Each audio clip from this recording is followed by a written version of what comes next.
Greetings to you all. Today, in our marriage and relationship nuggets, we'll be talking about misjudgment and disrespect in marriages. And my focus will be on Ephesians 4, verse 31 to 32, which says, "Get rid of all bitterness, rage, anger, growling, and slander, along with every form of malice. Be kind and compassionate to one another, forgiving each other, just as Christ, God, forgave you." Misjudgment and disrespect is one thing that breaks most relationships, causing it to end in a divorce. Misjudgment, misconception. It kills, it breaks, it causes conflict and disorder in our marriages. Marriage relationship should not feel like a teacher-student relationship. It should not feel like a parent and a child relationship. We need to fight the edge of constantly correcting our spouses and misjudging them and allow them to live a free life, not to judge. In every minimal mistake, we judge. You don't even know the reason why that action was taken. Were you even able to ask your spouse why he did that? Was communication a free flow in that relationship concerning that aspect? Why do we misjudge our spouses and keep on accusing? Remember, marriage is a covenant ordained by God, and the accuser, the devil, desires marriages to break. You know, when we are aligning to our purpose, as I earlier mentioned in the previous video, a woman is always a helpmate for that person to accomplish it. And if that man and the woman has a great destiny, know that the enemy, who is the accuser, will use everything to bring unnecessary fight in that relationship so that it will break forth, so that the two will not be able to accomplish their mission and fulfill their purpose in life. We should bear in mind that our spouses are human, like you and I, that makes mistakes. No one is prone to mistake. So we need to allow our spouses to have that freedom to be human, to live a free life, not constant correction.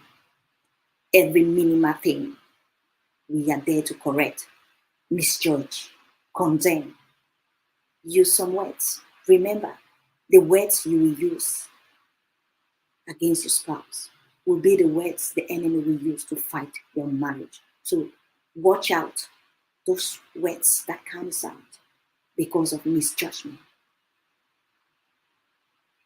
Respect is necessary.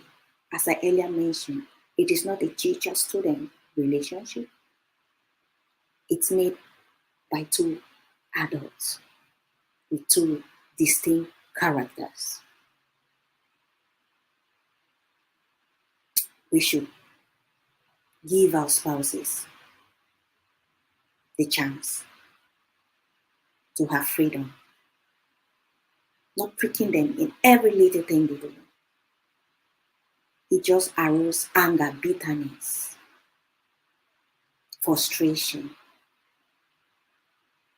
in that relationship, which won't build but break the relationship. Give your spouse grace and forgiveness, especially when he or she least deserves it, because that is what he or she needs desperately. We really need to get rid of bitterness, unforgiveness, anger, outcry, slander, as Ephesians 4:31 and 32 says, instruct us. Because keeping past hurts does not build a relationship. It breaks that love. It breaks that union. It breaks whereby past events are brought forward. It really causes pain, frustrations. We need to wash the words that comes out from our mouths when we are relating with our spouses. There must be that respect. A woman needs to respect the husband, for he is the head of the house. And a husband needs to love the wife. As you begin loving your wife will give you all full respect. That is one secret of women. Women want to be capable. They want to feel value. Every human being, be it woman or man, love to be valued.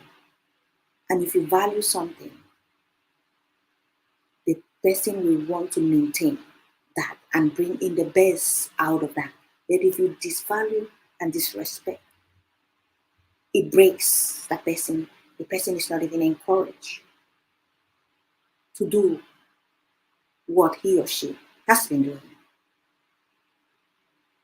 We really need to guard our tongues.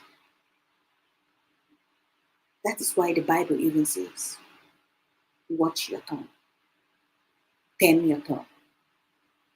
It may bring happiness and may bring pain. Respect is a mutual thing that both couples must apply. The man needs to give the woman full respect, and the woman needs to give the husband full respect. Respect is reciprocal. It's reciprocal. We need to respect each other in marriage. Don't look at the other person to be inferior to you. If that comes in, your marriage will not grow. It will break. Remember in mind that both of you are two distinct personalities working continuously for the best. Just like they say, we work out our salvation. It doesn't mean once safe, you remain safe. You need to work and maintain that connection, that relationship with the Father, and walk through His life in order for you to fulfill your salvation at the end. Likewise, in marriage, avoid disrespecting your spouse. Never take your relationship issues to outsiders, to friends.